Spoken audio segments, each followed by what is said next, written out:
This 7th episode of our journey through the Azores is dedicated to the island's former whaling industry. The centers of Azorean whaling were the towns of Lajes do Pico and São Roque do Pico on Pico Island. I visited the former whaling factory, now home to the Whaling Museum, during my trip in 2023. On São Miguel, the industry had an equally important base at Pocos, near the town of Capelas. From the late 19th century onward, whaling played a vital role in the local economy. The São Miguel Whaling Stations Union Limited was considered a modern processing plant for its time, where captured sperm whales were processed on an industrial scale.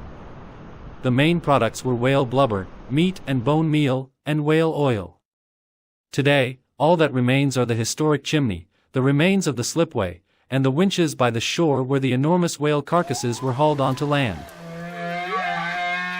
The Miraduro de Vigia das Baleas viewpoint, perched high above the coast, once served as a lookout for the vigias, the whale spotters. Armed with binoculars, they scanned the horizon for the spout of a whale. As soon as they spotted one, they fired a signal flare to alert the whaling crews waiting in the harbor, who immediately set out to sea.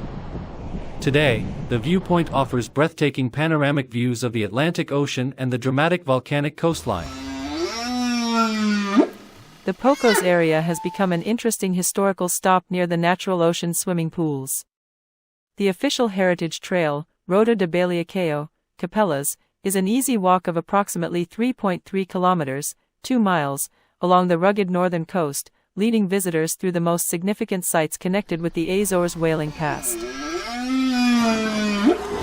The Igreja de Nossa Senhora de Apresentação in Capelas is known for its traditional black and white facade built from volcanic stone, a style that is typical throughout the Azores.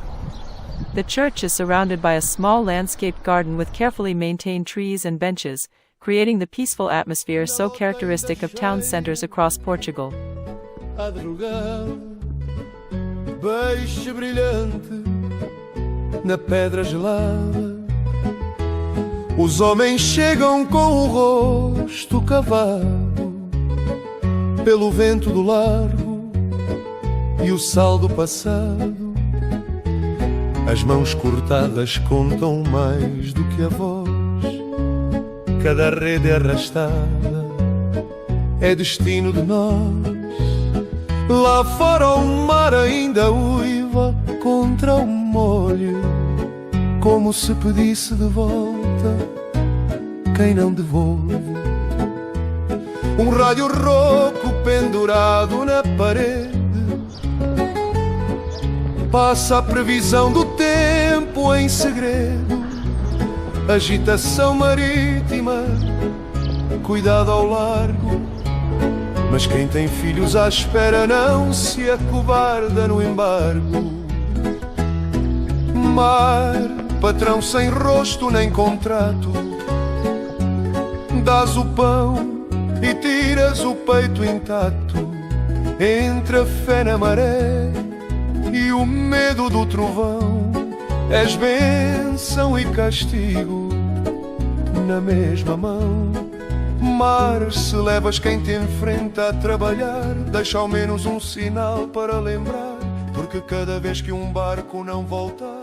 The parish of Santo António, on the northwestern coast of São Miguel, never had its own whaling factory like neighboring Capelas. Nevertheless, it has deep historical and personal ties to the Azorean whaling era.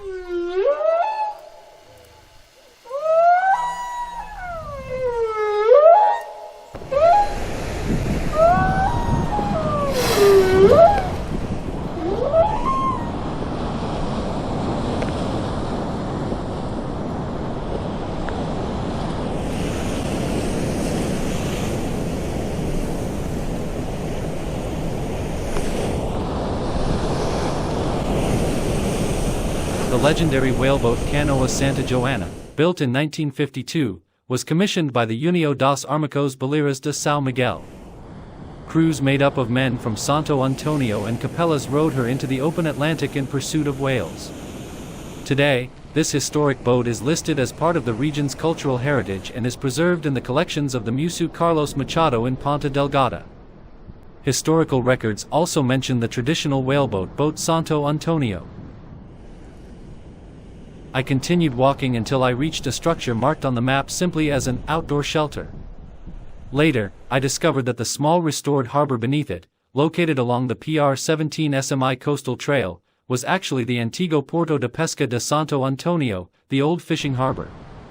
The shelter once served as a storage building for fishing gear, nets, and anchoring equipment, while also providing emergency refuge for fishermen during bad weather. Below it, the traditional boats Balearos, Azorean whaleboats, were moored before setting out along the rugged northern coastline between the main whaling bases of Capelas and Fenez de Luz. Today, the site has been adapted for visitors as a peaceful coastal stop with a traditional stone shelter. It forms part of a historical walking route that also features natural springs, old watermills, and a hydroelectric power station dating back to 1908. Unfortunately, you won't be able to reach those attractions at the moment, as the trail has been closed by natural erosion and is currently impassable. Commercial whaling in the Azores finally came to an end in 1987 when whale hunting was permanently banned. Life here changed completely. Former harpooners became tour guides, and the cliff-top lookout towers that once searched for prey are now used to spot whales for ecotourism and whale-watching excursions.